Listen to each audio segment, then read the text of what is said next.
दामोदरमाधवेति त्वामेव याचे मम देहि जीवे समागते दण्डधरे कृतान्ते भक्ताव्यमेनं मधुरं सुभद्रा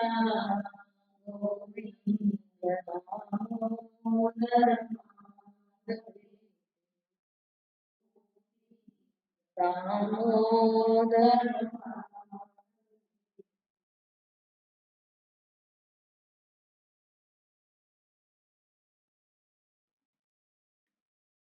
આ બધા નામાંથી પુસ્તક આપી અત્યારે આપણે બોલે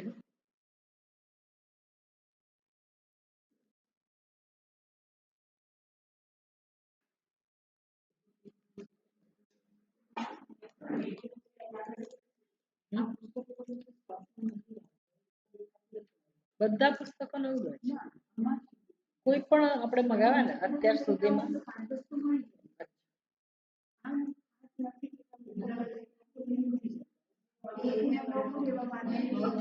અત્યારે અત્યારે તમે આમાંથી વાપરી શકો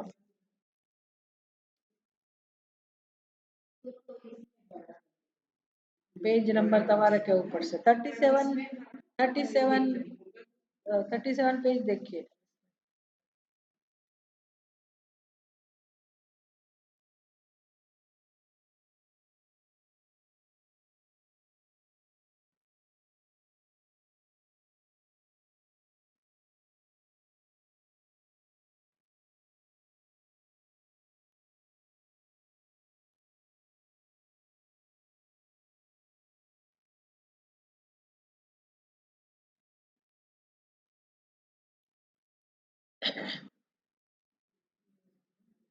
ओम श्री कृष्णाय वासुदेवाय हरये परमात्मने प्रणतक्लेशनाशाय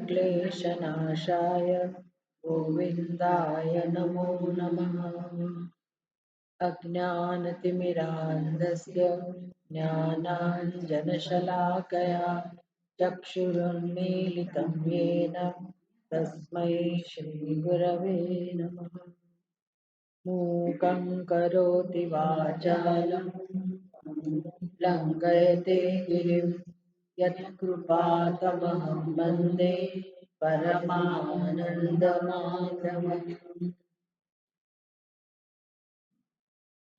41वां श्लोक एकादश स्कंद तीसरा अध्याय 38 पेज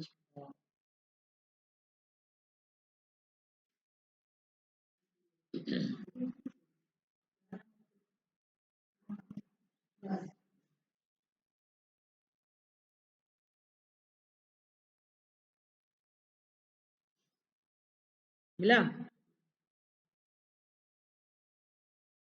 किताब का उपयोग कर सकते हैं कोई बात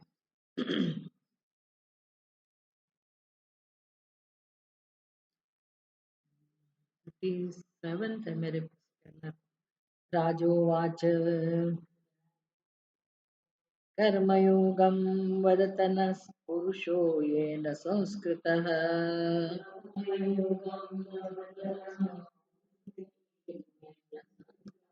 विदूय स्वानि कर्माणि नैष्कर्म्यं विन्दते परम्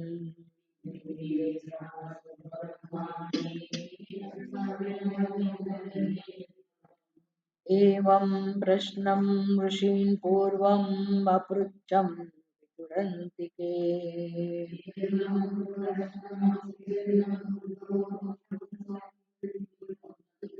नाब्रुवन् ब्रह्मणः पुत्राः तत्र कारणमुच्यताम्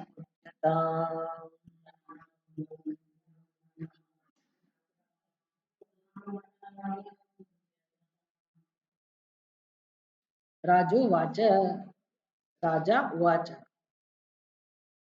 कौन है राजा यहाँ नेमी राजा उवाच और किनके सामने वो प्रश्न कर रहे हैं योगेश्वर के सामने 9 योगेश्वर उनके वहां पधारे हैं नेमी राजा कैसे जीव सामान्य मनुष्य भी अपने जीवन में प्रगति कर सके, अपनी उन्नति कर सके, और जो मुख्य प्रयोजन है मनुष्य के जन्म का, परमात्मा की प्राप्ति, ब्रह्म की प्राप्ति, तो मोक्ष, जन्म बंधन से, जन्म मृत्यु से हमेशा हमेशा के लिए मुक्ति प्राप्त करना, ये एक ही जो प्रयोजन है, वही नेमी राजा को पसंद था जीवन में। इसकी जानकारी प्राप्त करना, ज्ञान प्राप्त करना, और अपने जीवन में उसका अनुष्ठान करना, ये केवल इतना ही उसका ध्येय था जीवन का। शुद्ध आत्मा था, पवित्र आत्मा थे, और अपना जीवन भी पवित्र बनाना चाहते थे। वो तो पवित्र हो गए, लेकिन हम कैसे पवित्र हो, उसके लिए ये संवाद है, हमारे लिए ये संवाद है।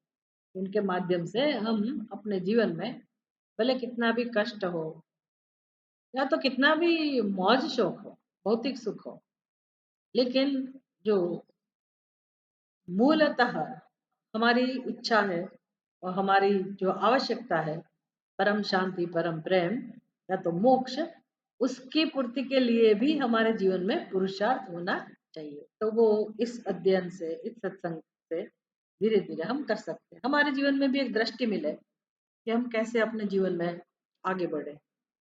बस कुछ पा लिया और हम यहाँ से फिर विदा हो जाए, ये पर्याप्त नहीं है। पर्याप्त नहीं है क्या, ये तो जीवन ही नहीं है। पर हम ऐसा नहीं बोल सकते अभी, क्योंकि हमारे लिए वही सब कुछ है। पर जब चिंतन करेंगे तो पता चलेगा कि हर जन्म में अगर मनुष्य का जन्म मिलता है, तो हर एक जन्म में मनुष्य यही करता है, इसके सिवा कुछ नहीं करता। उसको अगर ये चाहिए तो भले वो करे, लेकिन चाहिए नहीं, ये समझना है सबसे पहला। जो जीवन का मुख्य प्रश्न है, ये समझना है कि हमें ये सब नहीं चाहिए। जो हम कर रहे हैं ना, वो वास्तव में हमें नहीं चाहिए, फिर भी हम कर रहे हैं। क्यों कर रहे हैं हमें नहीं पता। हमको लगता है कि ये करने से सब करते हैं, तो हम भी करेंगे, तो इच्छा की पूर्ति तो करनी ही चाहिए। लेकिन हमें पता ही नहीं कि हमारी इच्छा कौन सी। इसलिए हमें भगवत गीता या भागवत या रामायण ऐसे ग्रंथ है ना, वो पहले सबसे पहला काम यही करेंगे कि हमें सिखाएंगे कि आप अपने मन को पूछिए कि आपको क्या चाहिए। इतना तो कर ही सकते हैं ना। मेडिटेशन का लाभ यही है, मेडिटेशन करेंगे तो पता चलेगा कि शांति हमारे पास है। नहीं करेंगे तो पता ही नहीं चलेगा। जब जब प्राणायाम, मेडिटेशन, जो भी आपके पास उपाय है, उसका आधार लेकर हम थोड़ा थोड़ा मेडिटेशन करेंगे, तो एक प्रमाण तो मिलेगा ना कि हाँ, बात तो सही है, शांति तो अपने पास है। अनुभव तो होता है, अगर नहीं होती तो अनुभव भी नहीं होता, लेकिन किसी किसी को ध्यान में बैठने से अच्छे से शांति का अनुभव होता है। इसका मतलब है शांति अपने अंदर है ही। तो ये जो ग्रंथ है ना, वो इतना ही सिखाते हैं कि आपको शांति ही चाहिए, इसके लिए ही आपका जन्म हुआ है। लेकिन गलती इतनी है हमारी कि हमें पता नहीं है। एक तो ये पता नहीं है कि शांति ही चाहिए, दूसरी बात ये भी नहीं पता है कि शांति कैसे मिले। हमको लगता है हमारी इच्छा पूरी करने से हमें सुख मिल जाएगा, शांति मिल जाएगी। तो ठीक है, इच्छाएं तो पूर्ण होती है, लेकिन ये अंदर का जो सुख है, अंदर की शांति है, वो सबको, किसी को भी नहीं मिल सकता। क्योंकि वो दिशा ही गलत है। तो वो दिशा में प्रयास नहीं करना, ऐसा तो शास्त्र नहीं कहेंगे, वो भी हमारी आवश्यकता है। तो ठीक है, अर्थ काम के लिए भी हम प्रयत्न करें, लेकिन हमारा जीवन व्यर्थ न जाए, इसलिए शास्त्र हमें मार्गदर्शन देते हैं कि आप जीवन में ये भी प्रवृत्ति करिए, अपने मन की इच्छा की पूर्ति के लिए भी आप परिश्रम करें। ना परिश्रम जब कर ही रहे अपने संसार के लिए, परिवार के लिए, सभी व्यवस्था के लिए, तो खुद की शांति के लिए भी प्रयास करना चाहिए, नहीं तो जीवन तो पूर्ण हो जाएगा। तो हमारे कारण हम उनको निमित्त बना के, नेमी राजा को निमित्त बना के, ये भागवत ग्रंथ हमारी मदद करता है, हमारी सहाय करता है, मार्गदर्शन देके।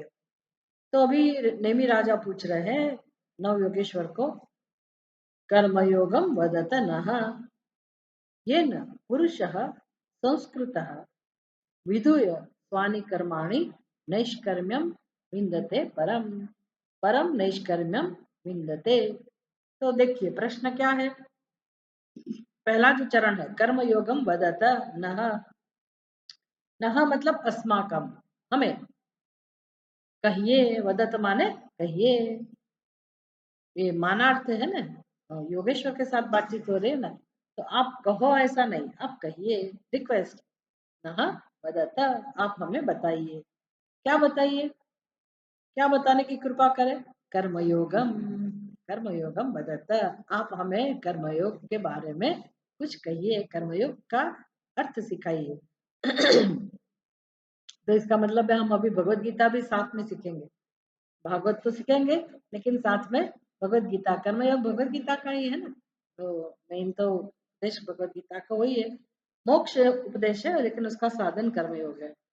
तो कर्मयोगम वदत, हमको लगता था भागवत केवल भक्ति की बातें होती है, लीला की बातें होती होगी, लेकिन यहाँ वेदांत भी है। एकादश स्कंद में तो वेदांत भी है, भगवत स्वरूप का वर्णन भी है, और मोक्ष प्राप्ति का साधन कर्मयोग, उसका निरूपण भी है। तो हे योगी, हे योगेश्वर, आप हमें कर्मयोग कहिए। ये न संस्कृत पुरुष, संस्कृत मतलब संस्कृत भाषा नहीं, संस्कृत मतलब जिस व्यक्ति ने अच्छे संस्कार पाए हो, जिसका आचरण अच्छा हो, जो सुशील स्वभाव का हो, उसको कहते हैं संस्कृत। संस्कृत सन, वर्तमान कृदंत है उसका प्रत्यय, संस्कृत सन मतलब ऐसा बनते बनते मनुष्य अपने जीवन में संस्कृत भी बने। वही संस्कृत का मंत्र अर्थ है संस्कारी। तो संस्कारी मतलब हम समझते हैं कि सच बोलना, प्रामाणिक होना, योग्य व्यवहार करना, ये सब तो संस्कार है ही है व्यवहार में। लेकिन शास्त्र में संस्कार किसको कहते हैं कि हमारे अंदर अज्ञान के कारण द्वैत के संस्कार है। अज्ञान के कारण सभी मनुष्य की बुद्धि में द्वैत के संस्कार है। द्वैत के संस्कार मतलब क्या, हमारे अपने बारे में अपना एक निर्णय है कि मैं अमुक अमुक व्यक्ति हूँ, है ना, बायोडेटा सबका अपने पास है, तो ये सबके लिए समान है, सबकी बुद्धि में ये समान सोच है, इसलिए हमको कभी डाउट नहीं होता है जीवन में कि ये सही समझ है कि गलत है। सभी की बुद्धि में ऐसा ही संस्कार है कि मैं अमुक अमुक व्यक्ति हूँ, मेरा मतलब जो शरीर है मेरा, मनुष्य का शरीर है, तो क्या ख्याल होगा, क्या निर्णय होगा हमारी बुद्धि में।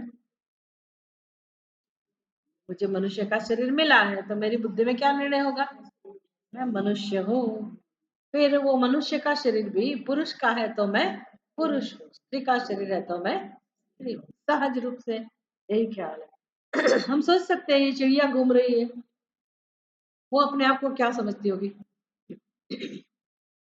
वो अपने आप को मनुष्य तो नहीं कहेगी ना, लेकिन जो भी समझती हो, हमें पता नहीं उसकी लैंग्वेज क्या है, लेकिन इतना तो हम समझ सकते हैं कि वो जो शरीर उसको मिला है उसको ही वो अपना स्वरूप समझती है, ये तो निश्चित है।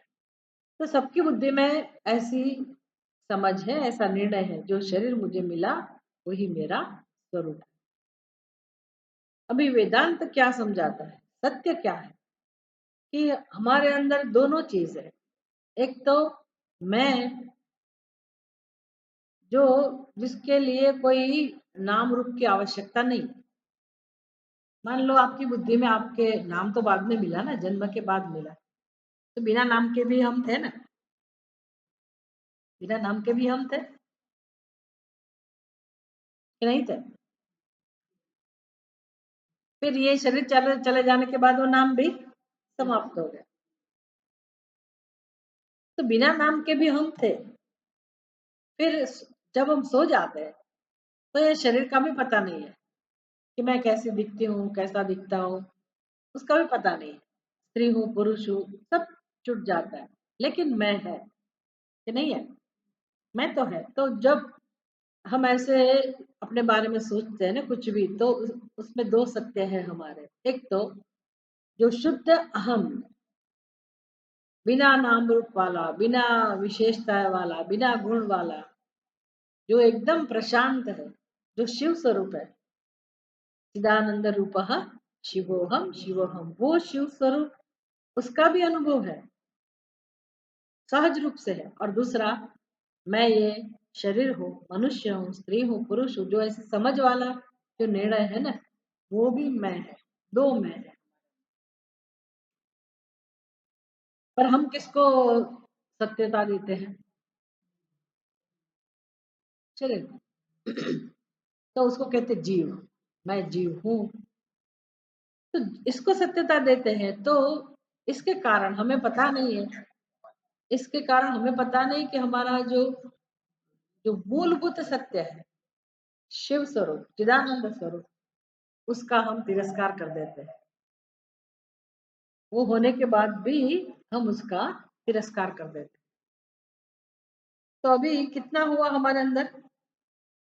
एक तो शिव स्वरूप मैं भी हूँ, और ये जो मेरी बुद्धि में निर्णय है, जो मैं जीव हूँ, वो भी है।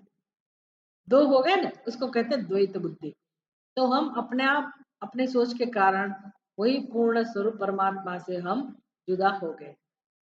इसको कहते हैं जीवत्व। ये संस्कार वाले हम हैं। तो धीरे धीरे धीरे ये परमात्मा की भक्ति के द्वारा हमें एक संस्कार मिलते हैं। पहले तो परमात्मा सारे जगत का अधिष्ठान है, आश्रय है, हमारा भी आश्रय है। उसमें श्रद्धा रख के, पूजा पाठ करके हम अपने जीवन में परमात्मा को भी लाते हैं। फिर एक समय आता है, कोई एक जन्म में जिज्ञासा प्रकट होती है कि मुझे बस वही परमात्मा को जानना है जो मेरे हृदय में विराजमान है, जो सभी प्राणियों के हृदय में विराजमान है, वही परमात्मा को मुझे जानना ही है। ऐसी जब तीव्र जिज्ञासा, मोक्ष की इच्छा प्रकट होगी, तो जीव धीरे धीरे धीरे परमात्मा के अभिमुख होगा। और ऐसे सत्संग में उसको फिर रस अनुभव होगा कि हाँ, ये तो जानने वाली बात है। तो ये संस्कार, नए संस्कार, धीरे धीरे फिर उसको ये सब सुनने को मिलेगा कि हो जो है वो तो सब परमात्मा ही है, तुम्हारा सत्य भी परमात्मा ही है। फिर अच्छी तरह से बुद्धि जान लेगी। तो अभी एक ही काम करना है मुझे, जो गलत संस्कार थे उसमें से मुझे ऊपर उठना है। तो जीवत्व के संस्कार, संस्कार जो है उसको दूर करने के लिए सत्संग के संस्कार, भक्ति के संस्कार, और फिर ज्ञान के द्वारा अद्वैत का संस्कार, इसको हम संस्कृत कह सकते हैं। पुरुषः ये न संस्कृतः। तो ये सत्संग, सत्संग का फल क्या होता है?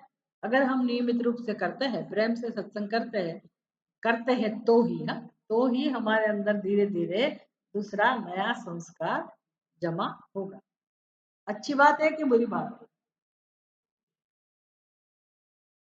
दुख में से दूर दूर करने के लिए, दुख दूर करने के लिए कौन से संस्कार उपयोगी होंगे? मैं संसारी हूँ, वो संस्कार काम में आएंगे कि मैं भक्त हूँ, मैं साधक हूँ, है ना? वो संस्कार। तो ऐसे जिस कर्म योग का अनुष्ठान करके व्यक्ति धीरे धीरे संस्कृत बने, ये निमि राजा पूछ रहे, ये न पुरुषः संस्कृतः।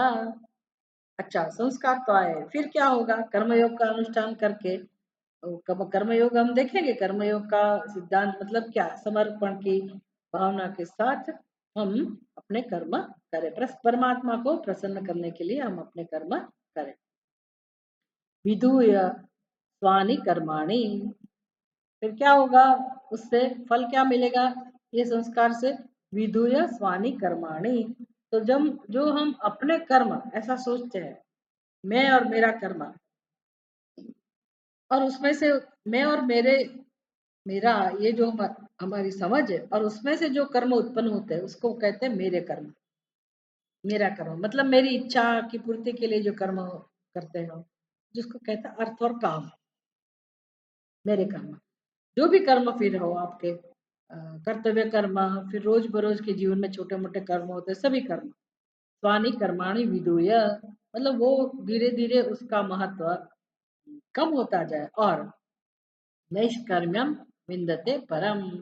तो सर्वाणि स्वानि कर्माणि विधूय मतलब जो कर्म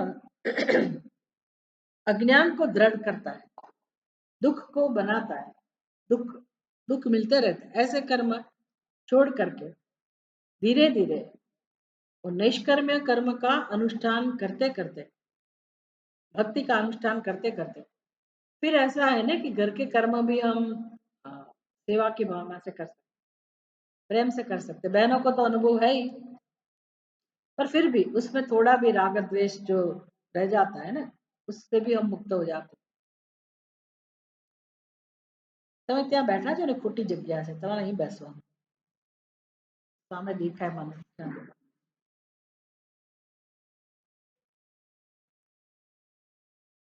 तो नैष्कर्म्यम का मतलब है जिसमें कर्म नहीं हो।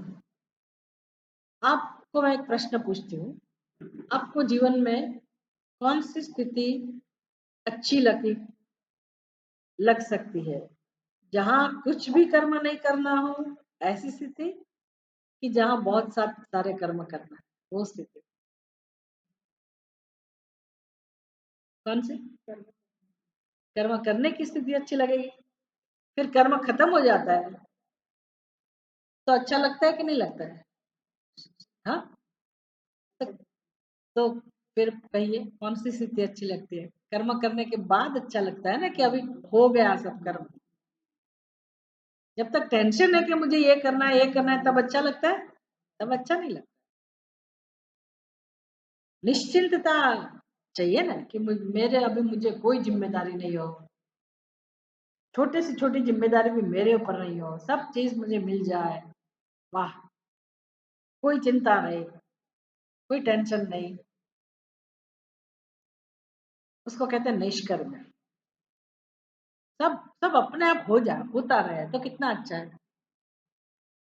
मुझे कुछ करना नहीं हो, कितना अच्छा है। इसलिए तो हम फटाफट कर्म कर देते हैं ना, कि मेरे इतने सारे कर्म, ढेर सारे कर्म पड़े हैं, चलो शुरू करो शुरू करो शुरू करो, जल्दी करो जल्दी करो, क्योंकि हमारा लक्ष्य तो उस तरफ ही है कि जैसे कर्म पूरे हो जाए, खत्म हो जाए, तो मैं शांति से बैठू। शांति चाहिए ना, सभी जीव को शांति ही चाहिए। तो जो चाहिए, जिसको हम ढूंढ रहे हैं, जिसकी इच्छा है हमारे अंदर, वो शांति आत्मा का ही स्वभाव है, वो हमें पता नहीं है। तो कर्म करने के लिए हमें कौन उठाते हैं, बैठने कौन नहीं देता है। शांति से बैठेंगे कर्म करने के बाद, लेकिन थोड़ी देर में होगा चाय पीनी है, उठो और चाय बनाओ, यहाँ जाना है, इसको मिलना है, ये करना है, वो करना है। तो इसको कहते हैं कर्तृत्व और भोक्तृत्व। और फिर उसका कोई कर्म करने में कोई हर्जा नहीं है। कर्म तो आनंद का साधन भी बन सकता है, अगर आपके पास समझ है, तो दृष्टि है, तो वही कर्म आपको आनंद देगा। लेकिन दुख भी है, तो दुख का कारण कौन है, ये कर्मयोग समझाता है। कर्म दुख का कारण नहीं है। कर्म नहीं करना, उससे भी सुख मिलता है, ये भी बात नहीं है। लेकिन कर्म करने के बाद भी दुख तो मिलता ही है ना। कर्म नहीं करने वाले को भी दुख मिलता है, कर्म करते हैं उसको भी दुख मिलता है। तो दुख का कारण कौन है, टेंशन का कारण कौन है, चिंता का कारण कौन है? अभी आप ये 10वीं 12वीं क्लास के स्टूडेंट्स को भी पूछेंगे, तो उनको भी टेंशन है, मैं परीक्षा में पास होऊंगा कि नहीं होऊंगा, फेल होगा तो। किसी को निष्फलता नहीं चाहिए, सबको सफलता चाहिए। अब भी मेहमान आने वाले हैं, तो बहुत सारा टेंशन, क्या क्या बनाए, उसको अच्छा लगेगा कि नहीं लगेगा, मैं बना पाऊंगी कि नहीं, मुझे किसी की हेल्प मिलेगी कि नहीं मिलेगी, नौकर आएगा कि नहीं आएगा, ये सब जो चिंता है ना, ये कर्म का ही भाग है ना। और कौन करेगा? अगर आप अकेले हैं तो सवाल ही नहीं, आपको ही करना है। लेकिन दो आपके जैसे ही 4-5 लोग घर में है, तो झगड़ा होता है।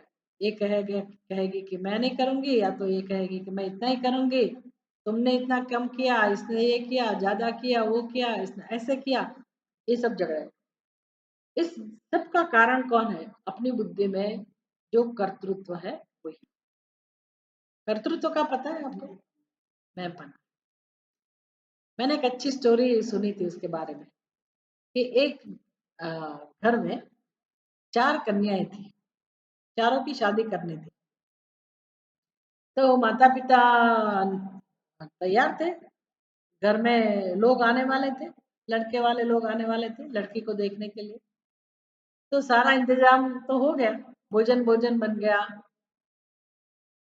हाँ नया लाइट करो।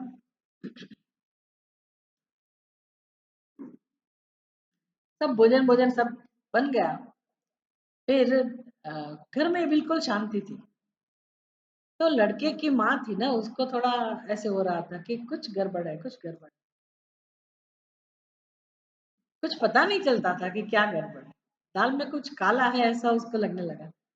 फिर जब डाइनिंग टेबल पे बुलाया सबको और भोजन परोसा गया। फिर माँ तो चालाक थी, लड़के को पता नहीं कुछ समझ में आ रहा था कि नहीं, लेकिन लड़के की माँ थी ना वो तो चालाक। उसने भोजन शुरू किया और फिर क्या टेस्टी खाना था भोजन। वो गुजराती में उसको बोलते खिचड़ी, हिंदी में भी खिचड़ी बोलते हैं पता नहीं। खिचड़ी बनाई थी, ऐसा नहीं बनाते ऐसे प्रसंग पे, लेकिन स्टोरी में ऐसा है तो क्या करें। खिचड़ी बनी थी। वो लड़के की माँ ने जब खाना शुरू किया तो उसने सोच समझ के ऐसा बोला कि आहा क्या टेस्टी बनी है, क्या स्वाद है खिचड़ी का। इतनी प्रशंसा शुरू की। तो वो सबसे बड़ी लड़की थी ना, वो उसने जवाब दे दिया। अच्छा चारों लड़कियों को बोला था कि तुम कुछ भी बोलना। बड़ी लड़की आके बोली तितली तो मैं बना रही। गुजराती में है ना ये, तितली तितली तो मैं बना। तो रहस्य प्रकट हो गया ना, बड़ी लड़की फेल। ज्यादा फर्क नहीं होगा उम्र में। फिर उसके बाद वाली लड़की आई। तेरे नानोती पाई तू तेम बोली, तू तेम बोई। तेरे नानोती पाई तू तेम बोई। तो दूसरी लड़की फेल। फिर तीसरी आई।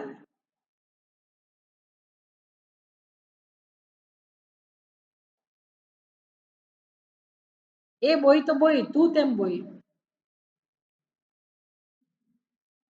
थर्ड तीसरी भी फेल। फिर फोर्थ वन, हमें बोया ही नहीं, हमें चाय। तो ये किसके कारण हुआ? चारों का रहस्य क्यों प्रकट हुआ? कारण पता चला ना आपको, कि लड़के की माँ ने जो प्रशंसा की, ये तो बहुत टेस्टी बनी है।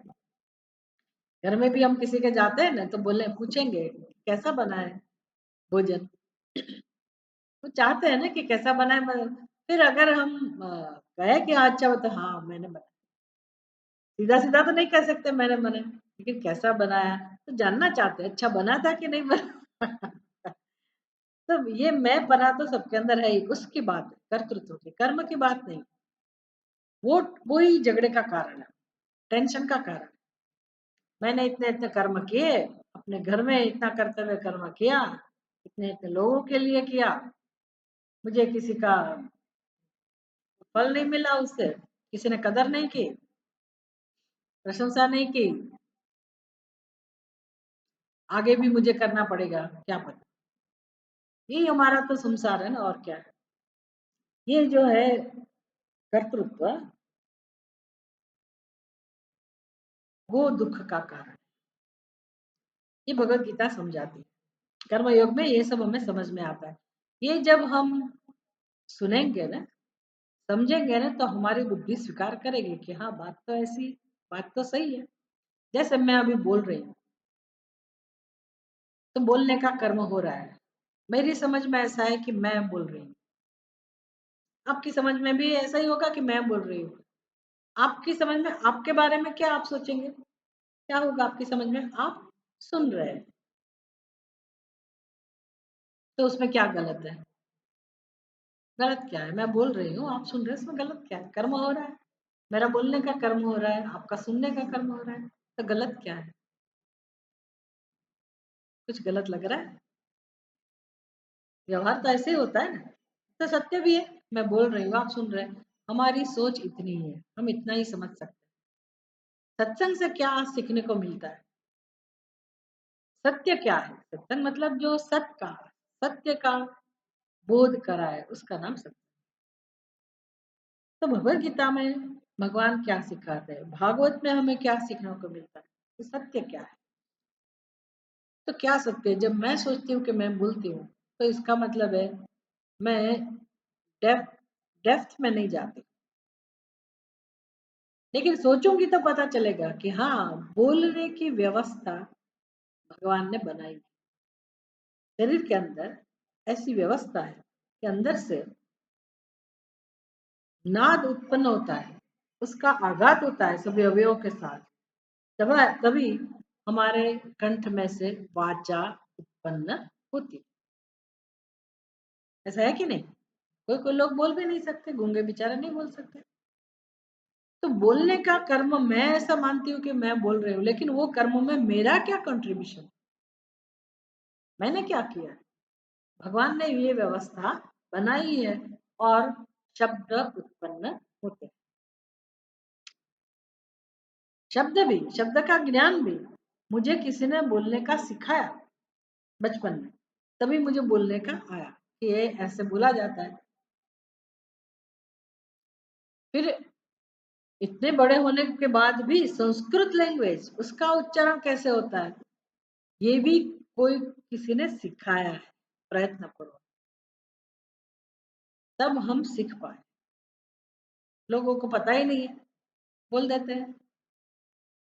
लेकिन जो बोलते हैं उसको भी ये ध्यान में रखना है कि मुझे सिखाया गया है, सब कुछ मिल रहा है,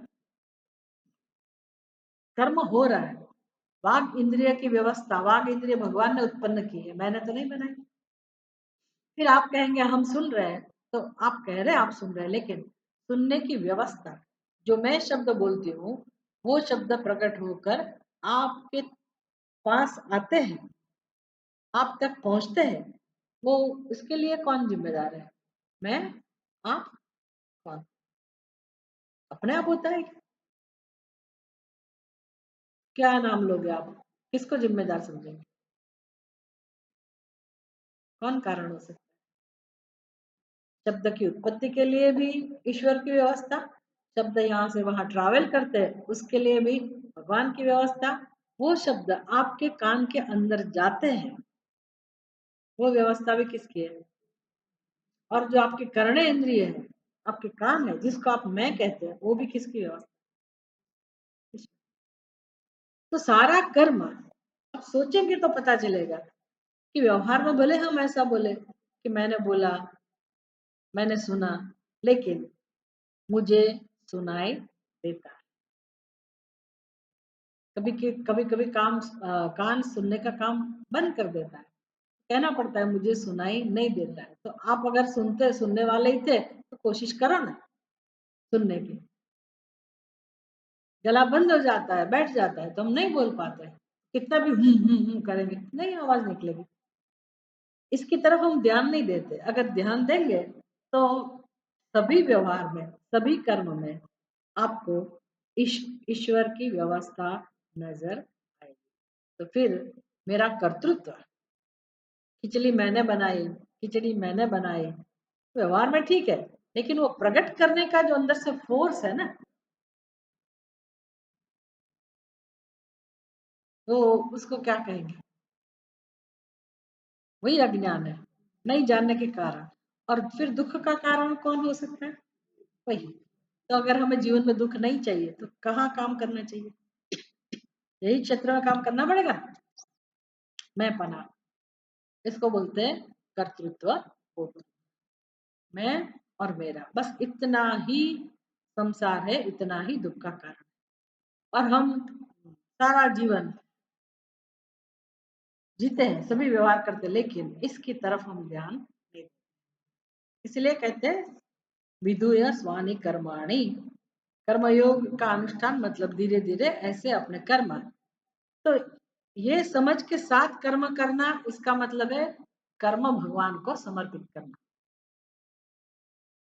कर्म भगवान को समर्पित करना, भगवान की पूजा हो गई। क्या फल मिलेगा उससे? नैष्कर्म्यम विन्दते परम, परम नैष्कर्म्यम विन्दते। का फल क्या है?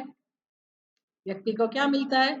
परम निष्कर्म्यम। निष्कर्म्यम माने मोक्ष, जहाँ कर्म, आत्मा में कर्म है ही नहीं और हमने उसके ऊपर ये थोप डाला है कि मैं कर्म करती हूँ, इसीलिए बोझा है ना। तो फिर जहाँ कर्म है ही नहीं, उस आत्मा को जैसा है वैसा ही समझना। कर्म तो शरीर के द्वारा हो रहा है, तो भले आपकी समझ के अनुसार आप कर्म करिए, शरीर में जो शक्ति है उसका उपयोग भी करिए, अपनी दृष्टि भी साफ बनाए, अपनी समझ भी साफ कीजिए, और आत्मा का आनंद मिलेगा कि नहीं मिलेगा? अभी हम किसका आनंद लेते हैं? मैंने कर्म किया ना, उसका आनंद लेते हैं। हमें किसका आनंद लेना चाहिए? आनंद स्वरूप आत्मा का। भगवान की व्यवस्था जो है वो ही भगवान हृदय में भी विराजमान है ही ना। तो उनकी व्यवस्था के कारण उन्होंने जो हमें शक्ति दी, जो दृष्टि दी, समझ दी, भावनाएं दी, उसका अनुभव हम कर रहे हैं। उसको कंट्रीब्यूट करते करते हम कर्म कर सकते हैं। मैं कौन हूँ वो भी जान सकते हैं। जब ये समझ में आएगा, उसका नाम है निष्कर्म्य मोक्ष, मतलब परम शांति। तो ये उसके लिए प्रार्थना है कि जीव ऐसे जीवन में संस्कृत बनकर, संस्कारी बनकर, अपने कर्म भगवान को समर्पित करके, और जो आत्मा का स्वरूप निष्कर्म है उसको कैसे समझ सके। तो इसमें एक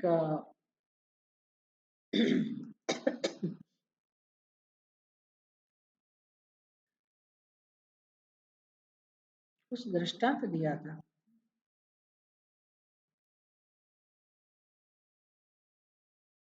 ठीक है, यहाँ नहीं होगा।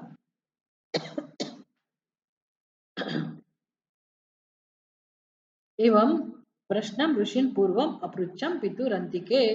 अभी नेमी राजा क्या कह रहे कि मैंने यही सवाल बचपन में किया था। नेमी राजा कह रहे कि मैंने ये सवाल बचपन में किया था। कौन सा सवाल?